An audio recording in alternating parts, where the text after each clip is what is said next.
This is a tweet that we received this past week. I don't know if you saw it, Brace. Oh, I saw it. Attention, hashtag Jeffrey Epstein conspiracy nuts. First of all, not a nut. Second of all, we didn't do the conspiracy. Yeah. The Clintons did. Stop all your boring ruminations and focus on this. Sure, my connection is vastly weaker than at real Donald Trump and at Bill Clinton, and I'm vastly less important, but you can weave more interesting fiction, and that's what you're all about.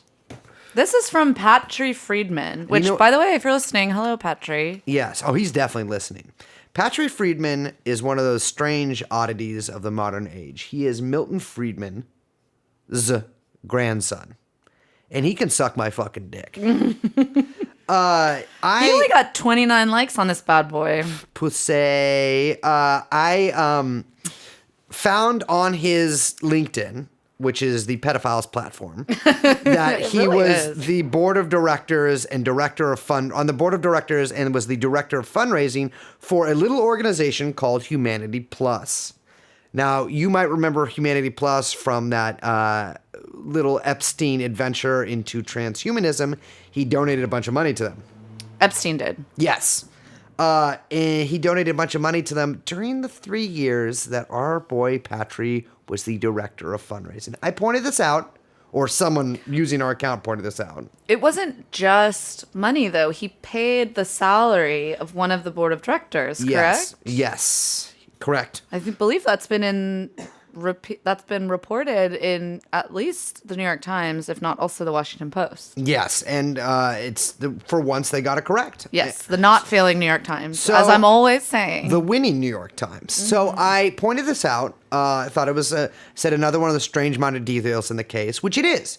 You know, I don't think Patry is big enough of a player to go on the island. And he had a meltdown. It was totally insulting. He was like tweeting like repeatedly at us. He should be honored to be connected to Jeffrey Epstein. It erases it makes it so the connection to his grandfather, Milton Friedman, a pedophile, is allegedly a pedophile. Yeah, it has been alleged by others that he is a pedophile. No, that he and I called him a neo-reactionary. He says he's not a neo-reactionary. On his Wikipedia, there is a section that says neo-reactionary views. Well, he doesn't identify as a neo-reactionary anymore. Well, I'm sorry, this snowflake doesn't just get to identify as whatever he wants. I'm calling as I sees him. He called that stems from a Facebook post he made where he calls for a less racist red pill. Yes, actually, a fun little fact about our friend Patry is that he also ran a blog called PUA for LTR. Mm-hmm. Do you know what that stands for, Brace? Pickup artist for what's Lana Del Raytheon? Pickup artist for long-term relationships. Okay, so this is where he posted about how it was important for married men to be red-pilled because they didn't want their wives to be like scoldy, annoying wives, and they had to be alpha. Yeah. And pickup artist style. But he's now actually a proponent of monogamy. I mean, they all are. All those guys, you know, Roosh. You saw how Roosh is now like full Eastern Orthodox or whatever? Yes. Well, I mean, I welcome Mr. Friedman to the realm of monogamy. And he can monogamously suck my dick for the rest of his life. Jeffrey Epstein. Jeffrey Epstein. Jeffrey Epstein.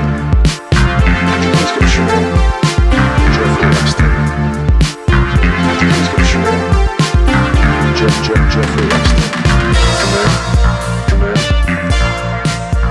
Jeffrey Epstein. Welcome to TrueAnon. You always get to do it. Can I do it? Yeah. Wait, how do you do it? Welcome. It's okay. Like, welcome. Do that one first. Okay.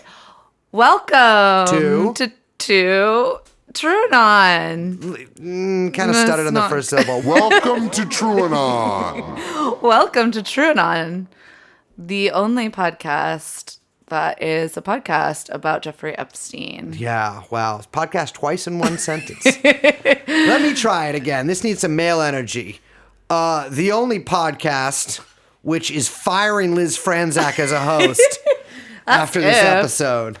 Hi, I'm Brace. Hi, Brace. I'm Liz. Hello, Liz. And we are joined by producer Young Chomsky and a mysterious man who's smoking a cigarette and jacking off. That's not happening. How are you doing? I've been in the mountains for quite a while now, basically since last episode. And so I have been out of Epstein sort of zone of mind control.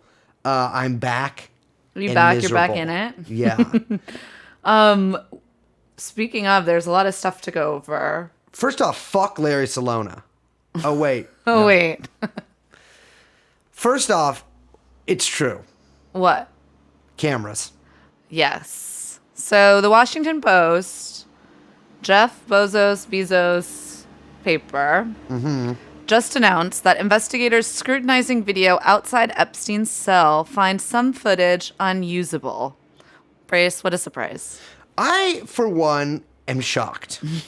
Nobody has suggested that this might happen. Everybody thought these were going to get crystal clear footage of Jeffrey Epstein's cell being not entered by anyone under any circumstances. Right, and him just kneeling down really hard, committing suicide, which we all know is what happened. It's and the Post, somehow notes in this article that yes, Epstein's hyoid bone was broken, and that usually appears in homicides, not suicides, which, it would really help us if we could learn that there was no possibility of homicide there, right?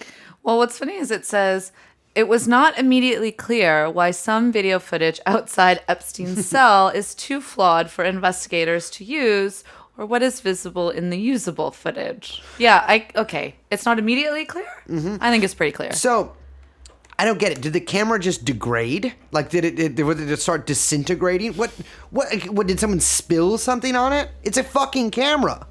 It works. It says at least one camera in the hallway. Yeah. Well, had footage that is unusable, although clearer footage was captured in the area. In the area.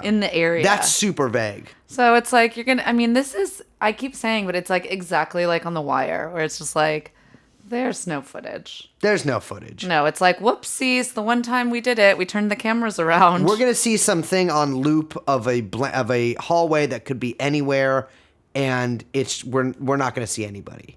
It is unclear whether the flaw in the taping affected a limited duration of the footage or whether it was a chronic problem in the beleaguered Manhattan facility. Oh, the beleaguered Manhattan facility. I know. That's the thing is it's just like they're going to try to position Jeffrey Epstein as like a sick man who needs help.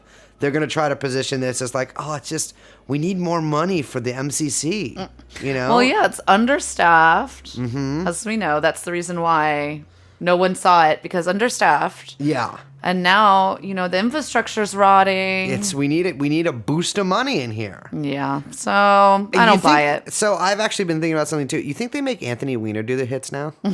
What do you mean? Well, he owes them, right? He owes the Clintons. I think that he's their man. Could. I think he could. He can like slip through bars and stuff. He's a skinny man. I know, but he's kind of dumb. Yeah. Agreed.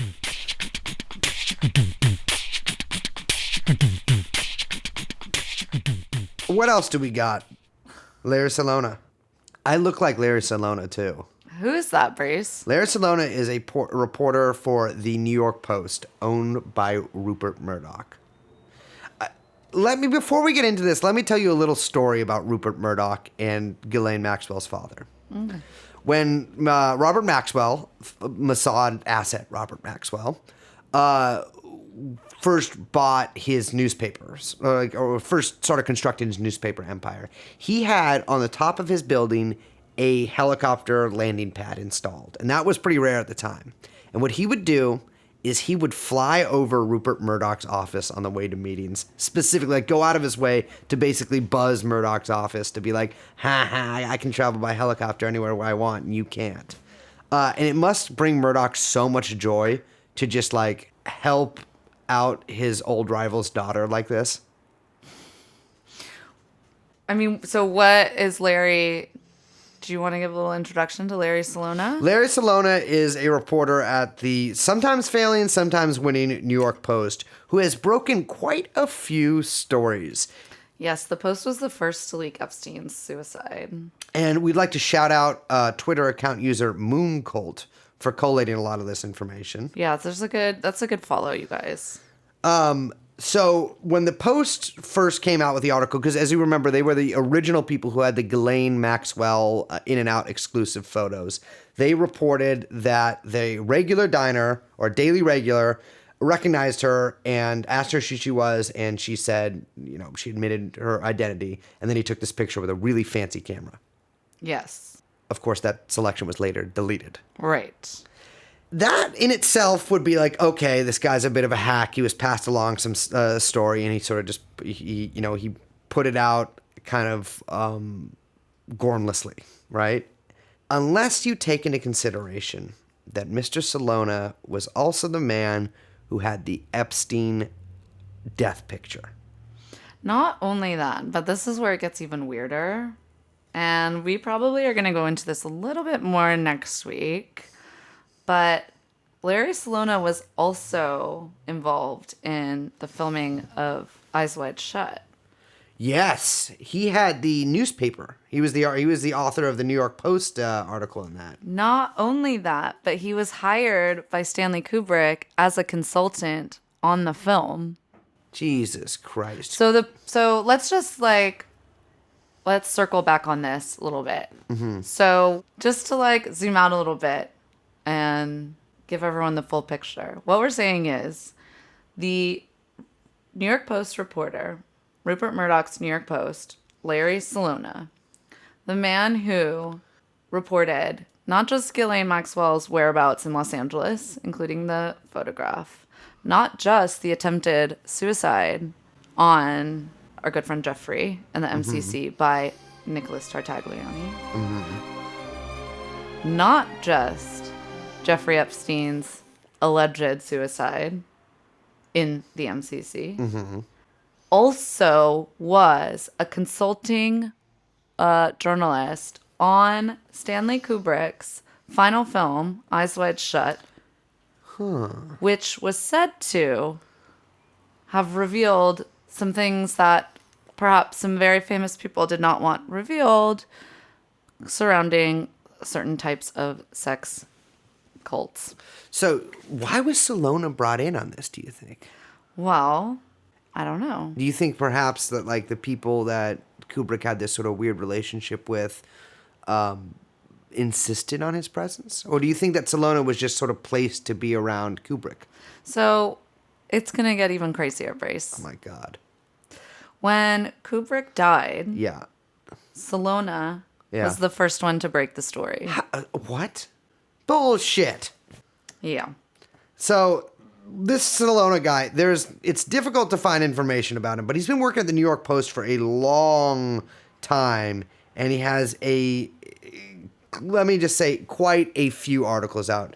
Yeah, it's pretty crazy, and this is the kind of stuff that makes you feel like Homeland, like you're putting all these little pins in a board and connecting all the dots. But we're gonna probably get into more of him later. Yes, we'll talk about we'll get to a deep dive into Mr. Kubrick's legacy in his last film. Yes, but that was a really weird little thing we found out this week. Yeah.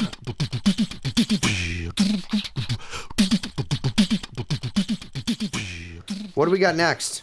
You also were telling me that you've been looking into some weird stuff. So first, let's say Zorro Ranch brings to mind immediately a pair of sweatpants that Mr. Epstein owns.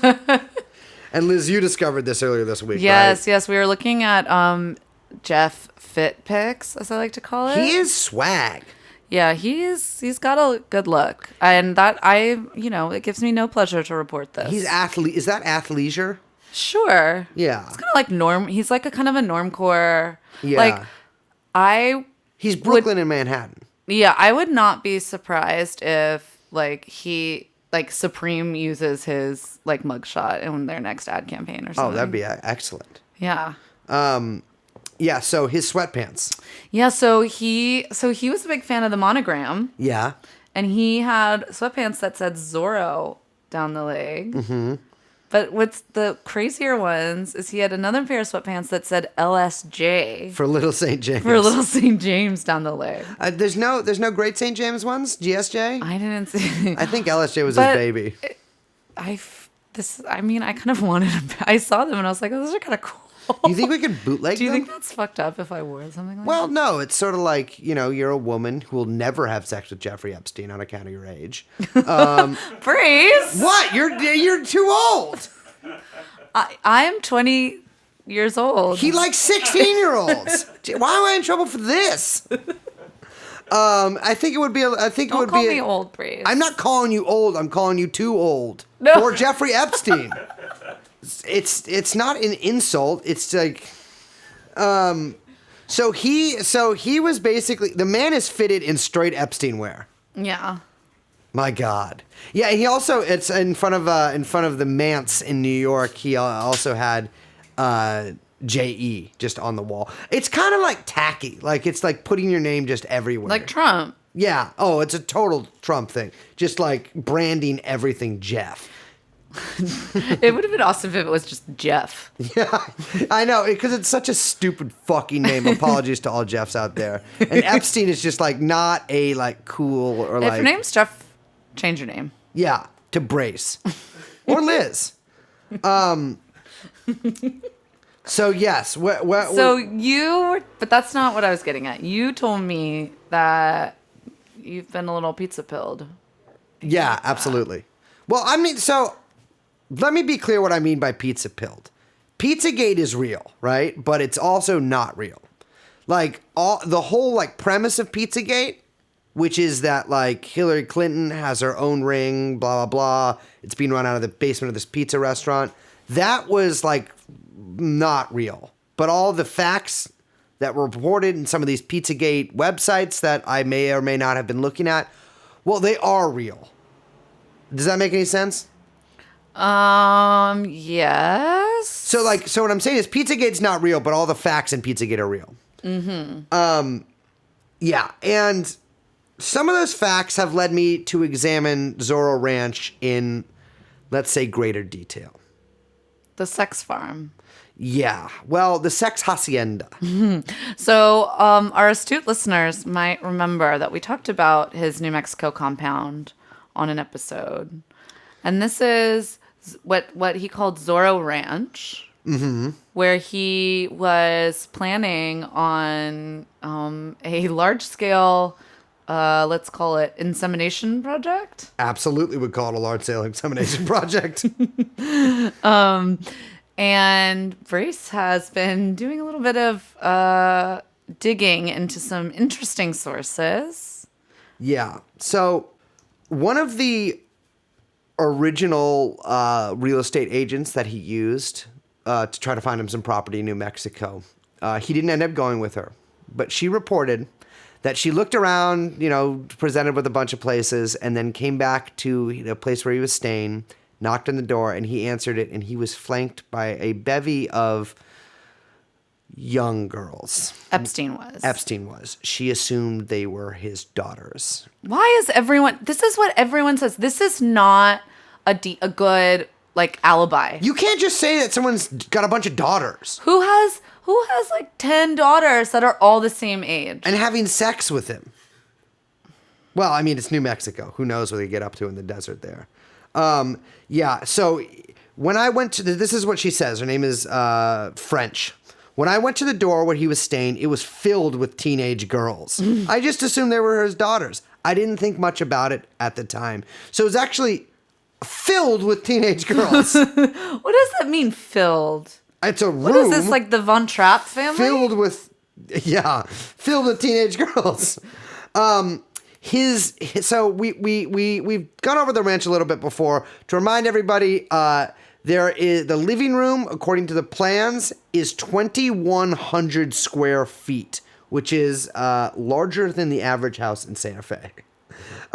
There's an elevator, 8 bathrooms, 4 fireplaces, 3 bedrooms, a pool cabana, a 30-foot tree a 30-tree fruit orchard, and a 1-acre organic garden. Oh, what's organic? That's nice. There was also plans. He took out permits to build an airstrip on some of the land outside of his property. Once there were some questions raised about it from the people that were dealing with it in the government, he withdrew those plans and then built the airstrip on like the area surrounding his house. Oh. Yeah. So he just was like, oh. He just did it anyway. Well, I think he just wanted a little less scrutiny on it. Got it. So Epstein's ranch, it is equidistant. Oh, this is where we're going to get a little weird, you guys. Well, I'm not going to go too into it now, but I can. I want you to. Equidistant from Roswell, New Mexico, and Aztec, New Mexico. Okay, everyone knows Roswell. Aztec is sort of a similar incident to Roswell that occurred around the same time. There was a crash. There was witnesses. In this case, though, one of the witnesses turned out not to be so reliable, and the other witness possibly similar. But there are credible reports from ex-CIA agents that the CIA visited these two men and encouraged them to keep telling their stories. Oh. So the UFO thing. So first of all, UFOs are real. Okay, we're getting a little weird, you guys. UFOs Stay with are us. real because what does UFO means? UFO means unidentified flying object. Yeah, it's just when you can't tell what something is. Exactly. And there's UFOs all the time. The Air Force has studied them. It's admitted. Sometimes there's things that listeners to this should look up the Phoenix fucking lights because something happened there. Phoenix lights was a little incident where there was a bunch of lights over Phoenix. Thousands of people saw them. Some people described them as being like several battleships fused together. They blocked out the stars wherever they moved. It changed shapes and sizes. The governor at the time, Fife Symington, saw these lights. This was in 1997. Saw them flying over, and at some points they formed a sort of triangular shape missing the bottom bar. And he called a press conference, and he was like, "Oh my God, I saw that too. Like, I want to figure out what's going on. Like, this freaked me out as well." A few days later, he calls another press conference where he's like, "We have caught the culprit," and he brings out his chief of staff dressed as a space alien and sort of made a fool of it. And people were furious at him, and he wasn't reelected. About a decade later, on like CNN, I believe, he was like, "Hey, my biggest regret is actually really not pursuing that. After I had the first press conference, I was visited by the government, and they told me to make this go away and to make light of it. So that's what I did, and it's one of my biggest regrets because I know what I saw." Wow. Anyways, back to Epstein. Little detour. Yeah, so I don't know what the Phoenix lights were, but they were unidentified flying objects. Back to Epstein. He is equidistant between these two, let's say, sites of interest. In New Mexico, and so the Southwest in general, is sort of been the focus of a lot of this alien stuff, but also you have Area 51, you have Los Alamos, which we'll go into that a little more in a second, and you have all these various Trinity missile testing site. You have these various spots where something happened, but no one can agree on it, and now nobody talks about it, or at least nobody talks about it in like realistic terms. So with the sort of UFO thing, it's come out 100 times over that the government, yes, was involved in propagating these stories to distract people from what was going on at Kirkland Air Force Base, to distract from testing the U-2 spy plane. And in fact, in Roswell, they say that the crash object there was a balloon they were testing, which had microphones on it to catch sound waves from atomic bomb blast in the Soviet Union. They were doing like a test flight before they flew over the Soviet Union. Oh. Well, I mean, that sounds like a bunch of bullshit for me. Yeah, that kind of sounds a little funny. If they were Greys. Wait, Greys? Greys, so you know the Take Me to Your Dealer alien? Imagine him without little green guy. Little green guy. Well, they're gray. The green is sort of an artist's interpretation. They are gray. They sort of have this soft triangle head, these large eyes. Yeah, like you. Yeah, well, yeah. Yes, like me. And these sort of slit mouths and these kind of thin limbs. Right. They look vaguely humanoid, right? I mean, they're bipeds. They've got four limbs. They got hands and stuff. Think about this. if you were trying to get to this planet from the nearest solar system, it would take you 10,000 light years, right? Mm-hmm. So you couldn't send a carbon-based life form. And in these ships that people have found, or what they claim were ships, if we're taking them at their word, there were no bathrooms, there were no facilities, there were pretty bare bones in there. Okay. So to fly creatures, these hundreds of thousands of years or whatever, would be quite, how are you going to eat? Where are you going to go to the bathroom? All this stuff will be much easier to fly some sort of cyborg brain out there. Right. And if you were trying to, for instance, let's take it from our perspective. If we saw a planet with life on it and we wanted to send something there to observe it, you would try to send something that looked like those life forms, right? Mm. Mm-hmm. So it could be whatever these gas beings or whatever beings that are first observed us from whatever far-flung solar system saw us. They couldn't really reproduce what we look like because we're probably very different from them. They made these little guys, sent them down to Earth as sort of like cyborgs to observe us. You don't seem convinced. No, I'm with you. What's funny is that you just reminded me of one of the post-human projects. What's that? Which is what they call it's kind of part of their super longevity program, or that's one of the prongs or whatever. Yeah, increasing one's lifespan to a right. And so the idea is that you would download that. We'll get to a point where we can just download our consciousness to a type of silicon substrate. Yeah. That would then just be fed into either a computer or a robot. I mean, those are basically the same things. And that is how your mind and your consciousness could live forever. So it's pretty plausible that perhaps some beings on another planet had a similar idea and actually went through with it. I mean, I'm with you. Yeah, I mean, this proves the existence of God, so I'm not sure why you would be tripping about this. Okay, but let's bring it back to New Mexico. Epstein. So there are a lot of strange things in New Mexico.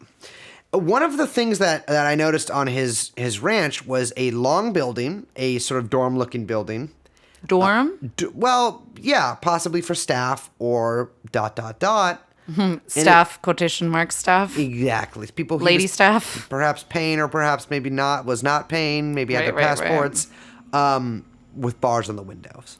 Ugh. There was only one building with bars on the windows, and it is this building. And this looks like the kind of building that you don't want to get put in. Ugh. Yeah.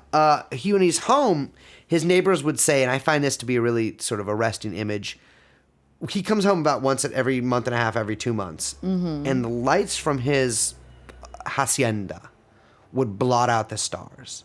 They were so bright. That's so bright. Yeah, well, light pollution's, it can get pretty crazy. But out there, it's a really sparse area. I invite you to look at it on a satellite map. Search Zorro Ranch Road or 49 Zorro Ranch Road, and then you can kind of go up into the little foothills. It's pretty creepy looking. It is. It's in the same way that Little St. James, the compound on Little St. James, just kind of doesn't feel right. Mm-hmm. Yeah, with the temple and with the sundial at Little St. James. There's something very odd and off-putting about Zorro Ranch. And yeah, speaking of that sundial, there is a symbol on Zorro Ranch that's almost like a target. And again, I invite our listeners to look this up. There's a square, and in that square there are 4 sort of like circles cut up into quadrants.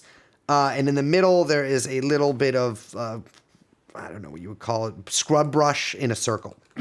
Overall, the thing looks like shit. It looks like no one waters it or no one planted anything. And there is green, fresh grass nearby, so it's not like it's not available to them.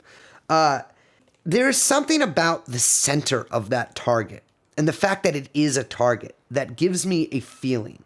That feeling is the same kind of feeling I get when I look at the temple and at that sundial. There is something here that is happening that we don't know about and that certainly investigators from the government aren't going to tell us about.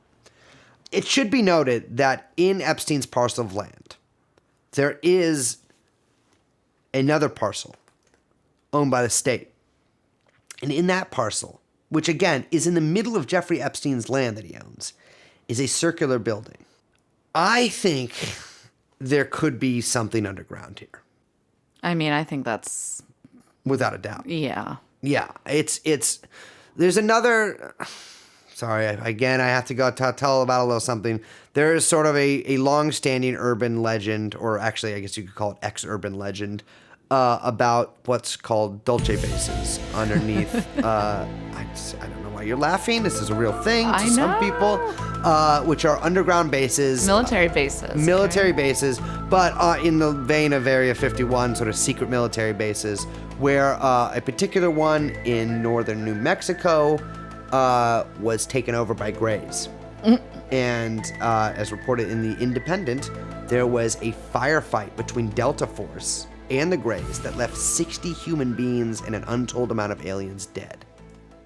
I'm sorry, The Independent? Yeah. Well, they were somewhat skeptical of the claims. But Now, wait, I have a question. Because I like to get weird. what do you got? We're going to edit that out. Is this in any way connected, these military bases, to the Denver airport?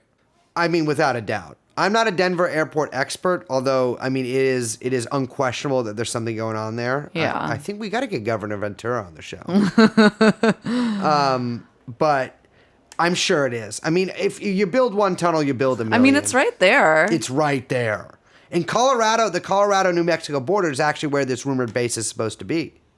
See, it's all coming together. So the thing is about this base rumor is that, without a doubt, there are underground bases. I mean, there are like proven underground bases, Right, yeah. in America, like NORAD and all that shit. I think just like the UFO thing was to throw off the scent from the CIA's actual activities by having this fantastical story, or like QAnon was created to throw people off the scent of this story. I think those underground bases in the northern New Mexican and Coloradan deserts are actually covering up the real underground bases elsewhere in the state. This is like a meta. It's like double base. Yeah. It's like being, oh man, I shit my pants when you actually piss them. No. So everyone's looking for the doo-doo while the pee is sliding down your leg. Well, it's true. You've done that. Don't say that. Okay, I won't say that. She's done that. No. So I think it's entirely possible that Epstein, or Epstein in conjunction with some other people, had possibly something going on underground here. It's interesting to note too that elsewhere on the bordering his property is a solar station, and astute readers might remember the mysterious closure of a solar observatory in New Mexico. And I'm reading for NPR here. A solar observatory in New Mexico reopened Monday after being closed by authorities for 10 days, which spawned national interest and speculation into the causes of its evaluations. This was in September of last year. They kind of make light of it and say aliens weren't involved, but a solar station was closed elsewhere in New Mexico for 10 days. What the fuck is going on there, Liz? I mean, I can't tell you. The FBI is refusing to tell us what's going on, says Sheriff Benny House. We've got people up there that requested us to stand by while they evacuated. Nobody would really elaborate on any circumstances as to why the FBI was up there and what their purpose is. Nobody will say. There were also Black Hawk helicopters. And this is not like some guy saw a Black Hawk. This is like reported in the news that there were Black Hawk helicopters going around the solar station. Sounds a little funny to me. Yeah, There's some strange stuff going on in New Mexico, Liz. Yeah, I mean, just to...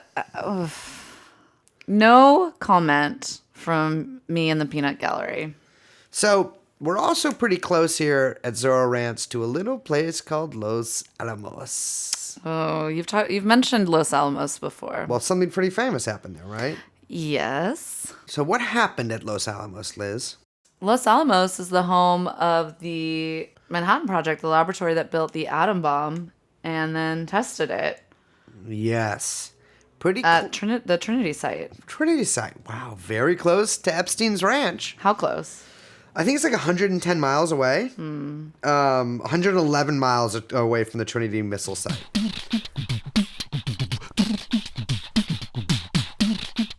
Los Alamos has a little Epstein connection.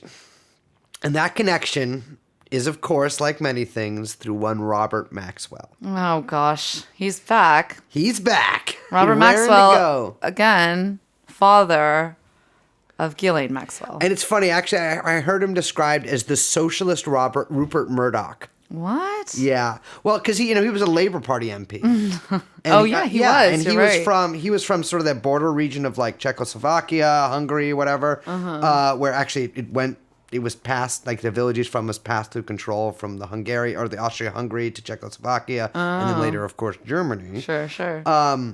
Their first and his target. mother apparently was of good Jewish socialist stock, and he kind of kept like pretending he was for a little while. He later, of course, dropped that. So Maxwell, on behalf of Mossad, was bribing Texas Republican Senator John Tower to the tune of $200,000 a year. For what? He asked John Tower to advise him. Mr. Tower, of course, advise just means like, I need a way to bribe you. What right? year is this in? This is during the Reagan era. Okay. And John Tower promised him, if you pay me, the doors are open, like to anywhere. Robert Maxwell decided to test that out by opening one of the hardest and most closed doors in America. The door to my bedroom. Yes. And Wait, he got no. in and had sex with you. No. And then you gave birth to Ghislaine Maxwell. No. But no, yeah. So it is. I remembered something. What? You turned me down for a date like 12 years ago. What? Yes. Wait, really? At the Knockout, yeah. I don't remember this. This is my revenge. Wait, what? When did that happen? I can't really remember it. I was like, wait. What? Did you ask me?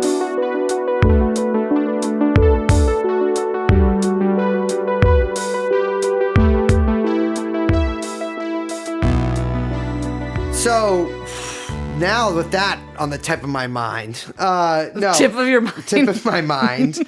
Robert Maxwell used his connection to John Tower to get into Los Alamos to sell them Promise software. Promise. Promise, Promis. Yes. It was developed by Inslaw, and it was as a case management software. That's what they call it, case law management. Yeah, enforcement. Promise was the first, if I understand correctly, and please mansplain to me if I have this wrong, which I probably do. But it was the first sort of like cross-agency, like what you call quote unquote management software. So between the CIA, FBI, NSA, DOD, a way to kind of have a central database of all their sort of information and cases. And it was in a lot of ways, supposedly, the precursor to the PRISM program, which, of course, famously was unearthed by one Edward Snowden not too long ago. A CIA agent we like. Could be. Well, the Promise is, there is a lot of Promise to talk about. And in fact, it's one of the longest running scandal in U.S. history. Yeah, it was a huge scandal. To long story short, Maxwell got into Los Alamos. Maxwell sells Los Alamos Laboratory the Promise software. And famously, this software had a backdoor. Oh. A backdoor that could be exploited by people who had the right technology, which at the time is only, I think Israel did, or I know Israel did. Right. But he later may have accidentally sold that backdoor to some other countries too. Interesting. What countries do you think? Soviet Union and China, which actually is cool. Actually, China at the time was capitalist, let's say, counter-revolution going on there, Right. soft counter-revolution, which they won, and the Soviet Union was on its way to dissolution. Right. But Not the best time in either country. no. But of course, we still staunchly support them, even now. Yes, Mr. G, if you're listening. Yes, come. Subscribe to the Patreon. It's so I'm sure that when Ghislaine was flying down in her private plane with Mr. Maxwell to the little private airport with Mr. Epstein on the little private airport on Epstein's property, she had a twinge of ancestral memory of her father inside the hallowed halls of this laboratory, selling them secrets which he would then exploit. This is just, it kind of explodes the brain. All of these different connections and everything crossing each other. And it's like the same names in the same places. And it starts to make you just feel insane. Yes. Well, here's another little thing to blow your mind out a little bit. Epstein's Ranch is pretty close to Santa Fe, New Mexico. It's about 25 miles away. In Santa Fe, New Mexico is a little institute we talked about before. Which one? The Santa Fe Institute.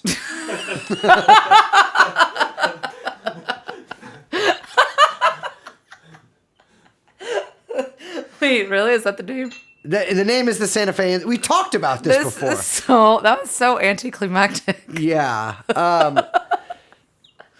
Little Epstein gave a lot of money to them, which they're now like, oh, he just gave us money and asked for nothing in return. They have a lot of like really out there scientists. It's that kooky Southwest science shit where like who knows what the fuck they're talking about. Like pottery. Yeah. And I found the connection. tapestries. Yeah. Well, a little more advanced than that, like metaphysics or metaphysics. Yes, I know. I'm teasing. However, one of the main, let's say, public faces of this institution is one Cormac McCarthy. I forgot about this. This is so weird. Yes. You know what another one is? Pierre Omidyar. Wait, okay. Oh, boy. Before we get into... You want to tackle Cormac first? Yeah, let's talk McCormick first because this Pedophile. is a... No? Everyone's saying no. Not. That's just... You can't just because you like someone doesn't mean I they're not never said I liked... I mean, he's fine. He's all right. Yeah. Yeah. Everyone read The Road. Oprah Book Club. Sure. Yeah. There's no country for old men. Yeah. In yeah, fact, well- this is Yes Country for young girls. Yeah. Okay, so tell everyone about Cormac McCarthy, who, by the way, this is like in interviews with Cormac McCarthy. Yeah, there's like a long, video. rambling video of Mr. McCarthy where he's just like talking. It seems like he's being held at gunpoint talking about how great and advanced the Santa Fe Institute is. It's a very strange connection because you don't think of him as much of like a hard science man. No, and they hired him to, what was it? Like basically like write copy for them Essentially, yeah. and like do like brand work. Yes. Which means it just goes to prove everyone's a whore. But it's also like so funny because when you're talking about like, man, we've really got to like rebrand and really get like a great voice for our organization. It's like you choose Cormac McCarthy. It's like that's the most dystopian, apocalyptic thing I've ever heard in my life. I am looking at a video right now on Oprah's website. Where does Cormac McCarthy eat lunch?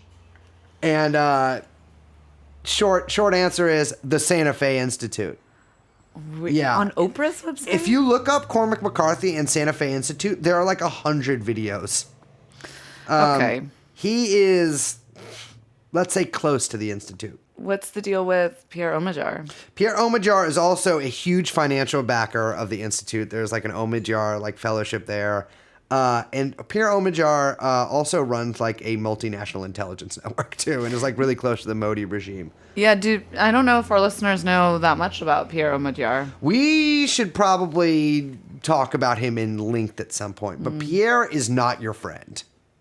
Yeah, perhaps after we talked to Glenn Greenwald. Yeah, maybe after Glenn's on. Yeah, the Intercept's cool. Yeah, we do but they do good work. They do good work. Pierre Omidyar does not. Yeah, no. He is like Soros on steroids, basically. Yeah. Not the kind of guy that you want. If I had an institute, there would be no Pierre Omidyar fellowship there.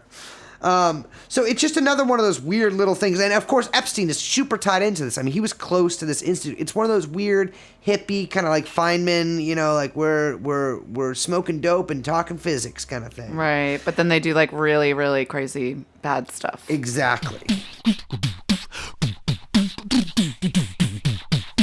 New Mexico, of course, hasn't been reported on as much. He did traffic girls there, but in his little black book, he also had names under the tag Massages New Mexico: Linda, Nikki, Sabrina, Diana. And I wonder how many other girls out there. Yeah. Without There was numbers. just There is just an article in the New York Times about the two sisters who we were reading from some of their lawsuit against Ghislaine. It was particularly against Ghislaine, I think. Yeah. Or they named Ghislaine as the primary person they were suing. Big story about their time at Zorro Ranch. Yeah. And it's definitely, you should read it. Do not read it on, incognito mode, because they'll catch you. But it's certainly, it's interesting to note that he bought the property in 93 from Bruce King, who was the governor. Yes. And whose son was later Attorney General. Yeah, that's something that's very interesting that keeps coming up in a lot of these Epstein stories. And this is the same that some research that's been done on the sort of connections and Little St. James is that you find out like the governor of New Mexico is helping him out, the attorney general. The wife of the governor of the Virgin Islands is on a board of the company that he owns, which is like not a real company. Yeah, I've heard from some boots that actually she was one of his assistants for a while. So it's all of these places, like people in the government absolutely knew and what was going on, and that's also a way that these compounds are kind of protected. Mm-hmm.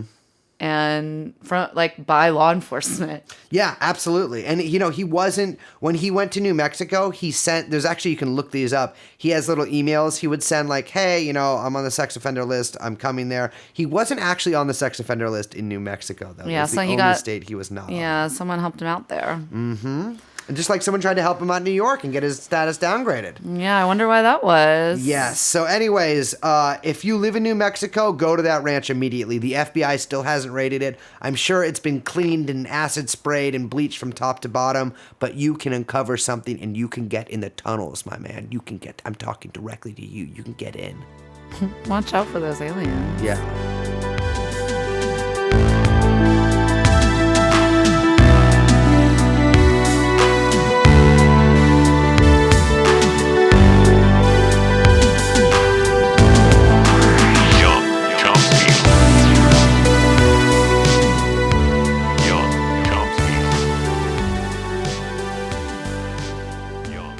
So this motherfucker, Stuart Piver.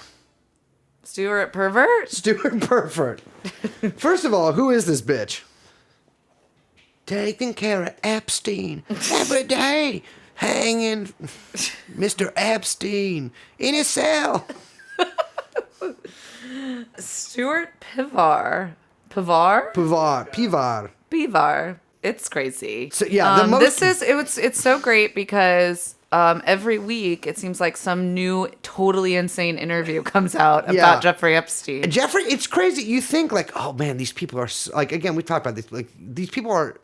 Has to be someone smart pulling the strings here because these people are all fucking imbeciles. I mean, I think everyone might just be really stupid. No, that's what they want us to think. So this is, of course, what we're talking about is this bombshell of an interview in Mother Jones. Mm-hmm. That classic socialist magazine, Mother Jones. Which is crazy because they have a pedophile on staff. Kevin Drum. Is he? Allegedly. Allegedly a pedophile. It's been said in comment sections, which are deleted. But what's the woman's name? What's her name? Claire Jeffries. Yeah, she's a local, San Francisco. I know. We used to kind of fuck around, and I don't really want to. Excuse me? Yeah. Well, what? I don't really want to bring her name up on the show. All right. So this article is called "Jeffrey Epstein, My Very, Very Sick Pal."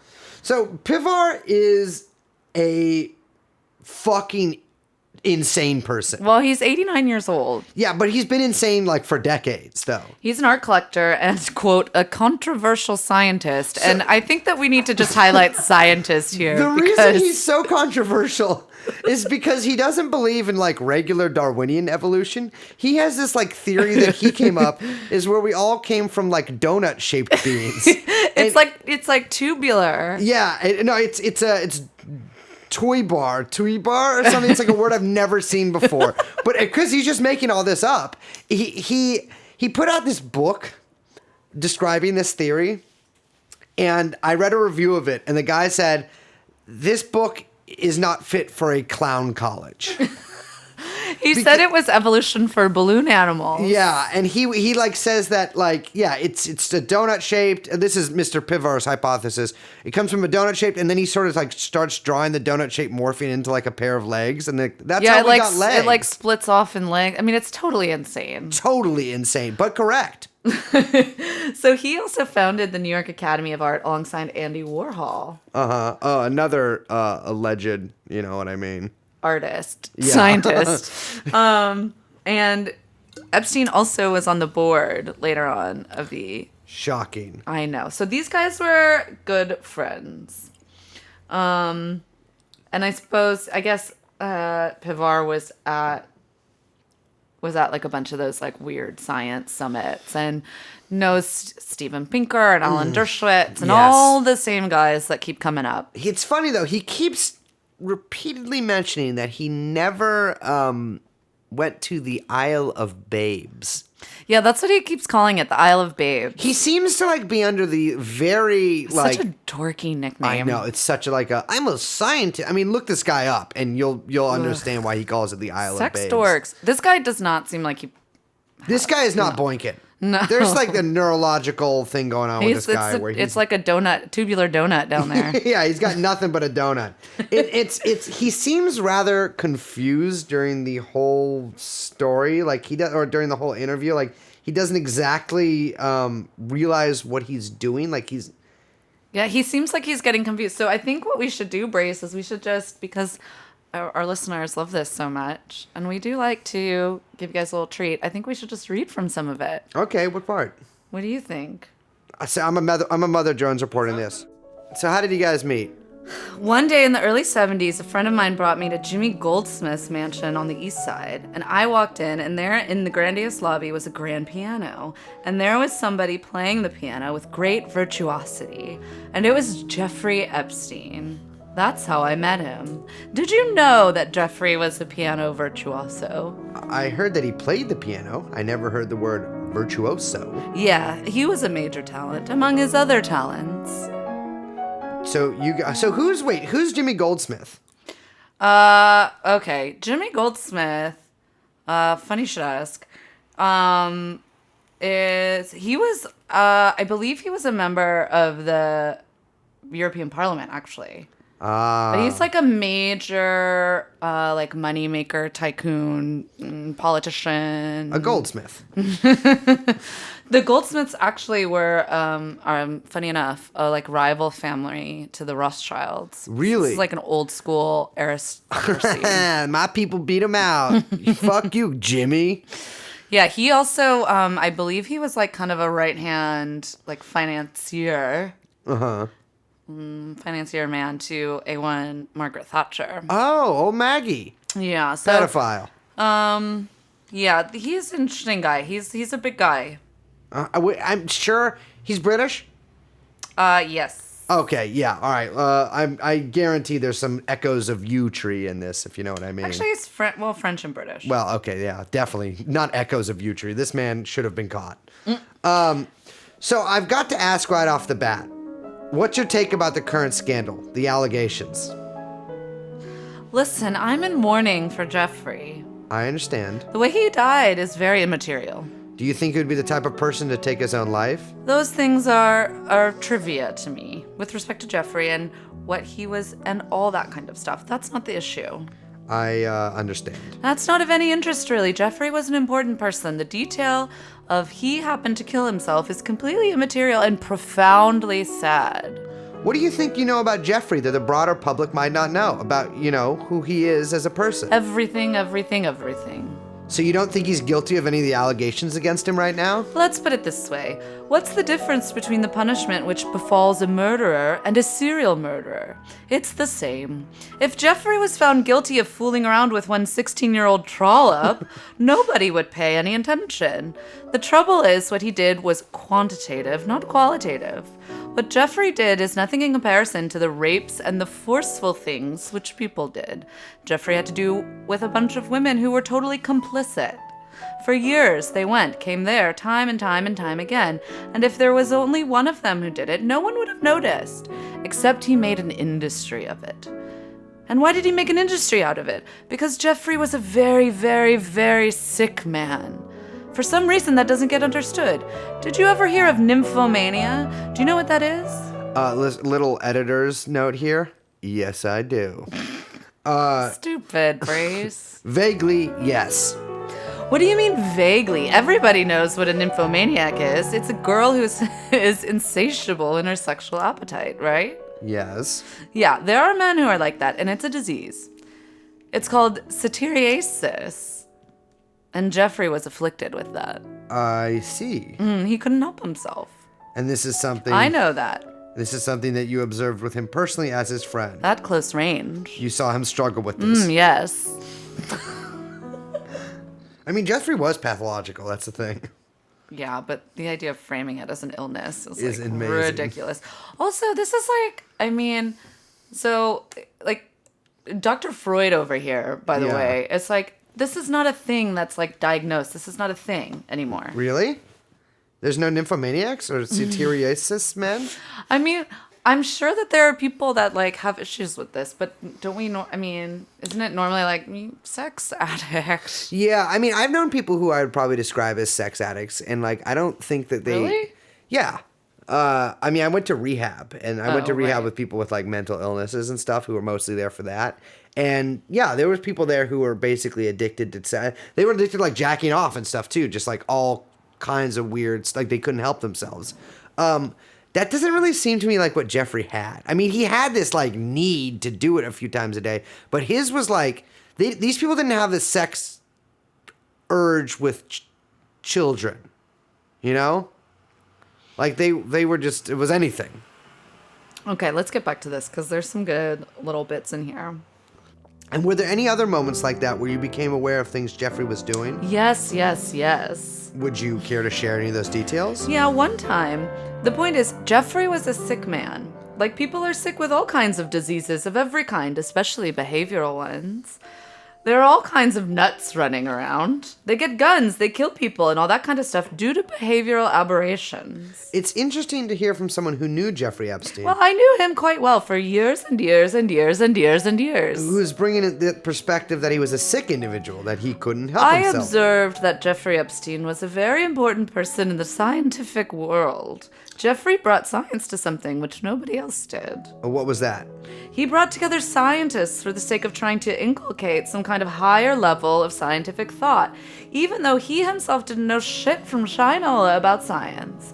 He never knew nothing about anything. Nevertheless... How do you think he got so successful if he didn't know anything? That's one big question around Jeffrey Epstein. No. He didn't know anything about science. Okay. He knew plenty about how to make money. What were some of his passions in science? What did he talk to you about the realm of science? Jeffrey, how do you put this? Jeffrey came into the concept of thought and science and all with no knowledge whatsoever about anything. He really didn't know a goddamn thing. I don't even believe that he taught math. I can't. Oh, Jeffrey once told me that he studied math with the Unabomber. Did you know that? Really? Yes, Jeffrey told me that he studied math at UCLA with the Unabomber, who was the math teacher. Okay, so we gotta just, for a second, pause the scene. Jeffrey didn't go to UCLA. Well, neither did Ted Kaczynski. Ted Kaczynski was a professor at UC Berkeley. Uh-huh. So I could see how... Well, and it was in the 60s, right? Yeah, I believe that it was like 3 years. Yeah, I think it was like 66 to 69. Yeah, Jeff would have been a little young then. Well, so, okay. Okay. You got to get weird on aliens. Now I want to get a little weird on Jeff. Absolutely. So here's my question.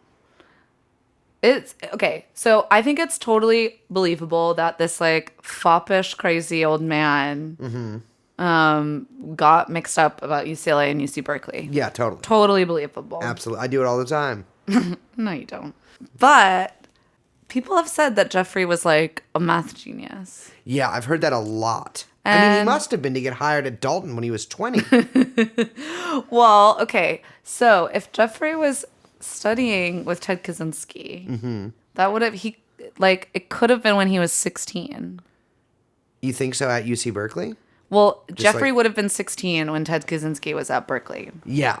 So this is possible. Do you think that maybe Epstein was such like a math genius and such like an amazing physicist and possibly was helping out in some nuclear or neutron-based projects, but he also had this terrible addiction and lifestyle? I mean, the government may have supplied him with these lavish lifestyle in order to keep him satiated. I don't know. It just sounds so crazy because then you read stuff that quotes Jeffrey talk. I mean, it's like he's like a total moron. Yeah, like on the when he's like talking these dinners and like, what does this have to do with pussy? Yeah. Yeah. Imagine Steven Pinker, him just screaming that in Steven Pinker's face. Totally sober, by the way. Epstein was totally sober. That's true. That's another like funny thing to keep in mind. Yes. And he had he did, I mean, you hear he's so great at science and stuff and math, and then he's like, I want to freeze my dick. Well, here's the other thing, is that, I don't know how much you know about Ted Kaczynski. Not enough, I guess. But you know about his, how he was part of a lot of experimental work with the U.S. government. Absolutely, yes. And our friend Jeffrey also has some experience with the U.S. government. I mean, there's a few too many connections here to feel safe. Also, UC Berkeley has some ties to Los Alamos as well. They do. They very much do. Yeah, and to the UC, and to the government. I mean, and there's a reason that there's signs in the Berkeley border that says Berkeley is a nuclear-free zone. It's to protect our sweet Liz. Yes. But yeah, it is a little, let's say, troublesome. Yeah. So I do think it's like, I don't know, maybe this art guy is crazy, but that's like a funny, I mean, also Jeffrey could be lying. Well, here's the other, Jeffrey was a fan, did tell some fantastic tales. The other thing, though, is he mentions earlier that he met him in the early 70s.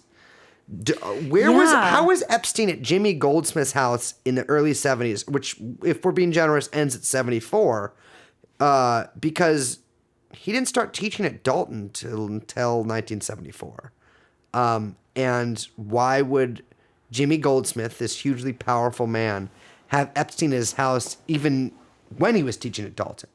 So this article really has to be read to be believed. I mean, it is one of the greatest pieces of art that has come out since this whole Epstein kerfluffle came to light.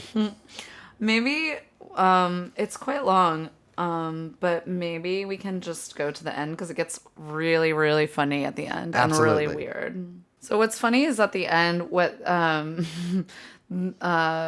starts freaking out and he starts to kind of backtrack a bunch. Yeah. And he's like, oh, I shouldn't have been talking to you. I shouldn't have said this. But he keeps insisting that Jeffrey is like diseased. Sick, yeah. Yeah. And that no one is really... no one went to the island. Nobody knew.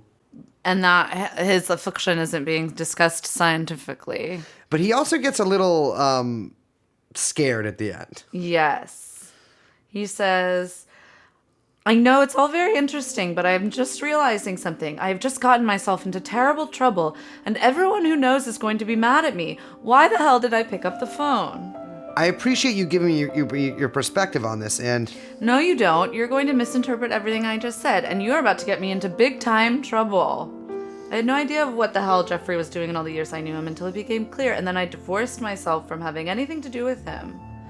But before that happened, for years and years and years, I watched Jeffrey do all kinds of interesting and amazing things, scientifically and so on. Yeah, and you said from the very beginning, and I understand that, and I appreciate you giving me your perspective. The fact that you heard that story firsthand from Maria... No, you don't. I am mad at myself for even talking to you. What's the name of your publication? This is where he starts to kind of lose it. Yeah, and he goes down, and he just starts being like, why the fuck did I pick up the phone? I'm going to sue you, and the guy tries to actually give him money to maybe not print this. Yeah, so there's a lot in here. It's pretty good. Yeah. At the end, he basically threatens to sue if his words are distorted. And so the author very smartly just prints this, what seems like verbatim. Yes. Let's just read the last two questions. Okay. I appreciate you giving me your perspective on this. No, you don't. You're a journalist. Journalists don't appreciate nothing. They're like lawyers. I'm insulted, but that's okay. All right, well, you have a great night. Okay, have a nice evening. You've ruined mine. And that was by Leland Nally. It's in Mother Jones, called Jeffrey Epstein, My Very, Very Sick Pal. But I just think that, like, the nice little takeaway beyond the bunk science and this thing about the Unabomber that I'm very interested in is that, perhaps we're not understanding Jeffrey's disease properly. Yeah, I mean, he's just a sick man. Well, he's definitely sick with the sickness of death right now. The ultimate sickness. Yes. But, after this Salona connections, I'm not so sure. What do you mean? Well, Salona, again, as we were talking about, was the person who had the only photo of Jeffrey Epstein's quote-unquote body. Oh, so you're back on Freaky Friday? I'm back on Freaky Friday. I don't think Epstein's dead. Oh, shit. I think he's in New Mexico. No! If it is correct that a fundamental element of human nature is the need for creative work or creative inquiry, then of course it will follow that a decent society should maximize the possibilities for this fundamental human characteristic to be realized. That means trying to overcome. Thank you for joining us for another episode of Barstool Sports. First, you don't know anything about the sports. only podcast that is solely for pedophiles. That's true, actually. They're from Boston, right? Yes. Well, there you go. Miss Maxwell. My name is Brace. Is it? Well, no. My name is Isabel Maxwell, Ghislaine's sister. Oh. I'm Brace. That is Liz. And our producer, Young Chomsky. We will see you in hell. On the flip side. Bye. Jeffrey Epstein.